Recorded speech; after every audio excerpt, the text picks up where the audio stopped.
সেদিন college street থেকে ফিরতে আমাদের প্রায় রাত 8টা বেজে গেছিলো, আর এদিকে ওর শরীরটাও একটু খারাপ ছিল। সেই জন্য বাড়িতে এসে চিকেন স্টুটা করেছিলাম। ভাবলাম তোমাদের সঙ্গেও শেয়ার করি। খুব অল্প সময়ে এই চিকেন স্টুটা তোমরাও করে নিতে পারো। চলো কোনো রকম ঝামেলা ছাড়াই এটা কিভাবে করবে তোমাদের বলি। এখানে দেখো 1 চামচ বাটার দিয়ে দিলাম। বাটারটা মেল্ট হয়ে এলে এতে অ্যাড করব গোটা 4 লবঙ্গ, গোটা 4 গোলমরিচ, তার সঙ্গে 1 টুকরো দারচিনি, এবং তার সঙ্গে আদা আর রসুন কুচিটা দিতে হবে, 1/2 চামচ করে দিলেই হবে। এদিকে পেঁয়াজ আমি মিডিয়াম সাইজের একটা কিউব করে কেটে নিয়েছিলাম, সেটা দিয়ে একটু নেড়ে চেড়ে নেব। এখন এখানে বোনলেস চিকেন নিয়েছিলাম 250 গ্রাম মতো, সেটা অ্যাড করে দিলাম। একটু নেড়ে চেড়ে নিয়ে চিকেন থেকে যখন হালকা একটু জল ছাড়তে শুরু করবে, তখন এখানে আমি গাজর, আলু আর পেঁপে অ্যাড করে দিলাম।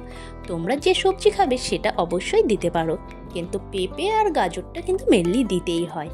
এখানে অ্যাড করলাম 1 চামচ মতো নুন, তার সঙ্গে 1/2 চামচ গোলমরিচ গুঁড়ো। এবার দেখবে খুব সুন্দর একটা স্মেল বেরোবে। ঠিক তখনই এখানে 1 চামচ মতো ভিনিগার অ্যাড করে দেবে। এখানে যদি ভিনিগার না থাকে তাহলে তোমরা লেবুর রসটাও অ্যাড করতে পারো।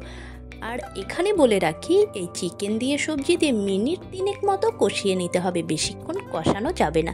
মিনিট 3 মতো নাড়াচাড়া করে নিয়ে পরিমাণ মতো জল অ্যাড করে দিতে হবে। আর গোলমরিচের গুঁড়োটা অবশ্যই দিতে হবে, কারণ ঝালের জন্য কোনো রকম লঙ্কা কিন্তু স্টুতে ব্যবহার করিনি। চলো এখন এখানে অ্যাড করে দিই পরিমাণ মতো জল। যতটা স্যুপ খাবে ঠিক সেই অনুযায়ী জলটা তোমরা অ্যাড করবে। এখানে আমি 2 কাপ পরিমাণ জল অ্যাড করেছি। এখন এটা মিডিয়াম আঁচে রেখে 10 মিনিট মতো ফুটিয়ে নেব, যাতে সবজিগুলো আর সঙ্গে চিকেনটাও খুব সুন্দরভাবে নরম হয়ে সেদ্ধ হয়ে যায়। তোমরা যারা কলেজ স্ট্রিটের ভিডিওটা দেখোনি তাদের জন্য ডেসক্রিপশন বক্সে লিঙ্ক দিয়ে রাখলাম, অবশ্যই সেখান থেকে দেখে নিতে পারো। 10 মিনিট পর ফিরে এসে দেখছি এখানে আমাদের সবজি এবং তার সঙ্গে চিকেনটাও খুব সুন্দরভাবে নরম হয়ে এসছে। তবুও তোমরা একবার চেক করে নেবে যে সবজিগুলো ঠিকঠাক মতো সেদ্ধ হয়েছে কিনা। যদি না হয় তাহলে আরও একটু ঢেকে রেখে দেবে। এবার এখানে অ্যাড করব 1 চামচ মতো কর্নফ্লাওয়ার, যেটা ঠান্ডা জলে গুলে নিতে হবে।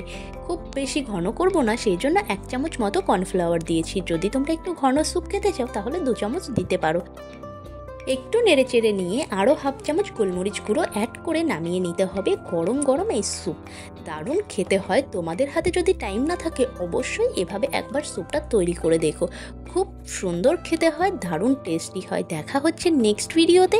নতুন হলে অবশ্যই সাবস্ক্রাইব করে নিতে ভুলো না নতুন নতুন ভিডিও দেখার জন্য।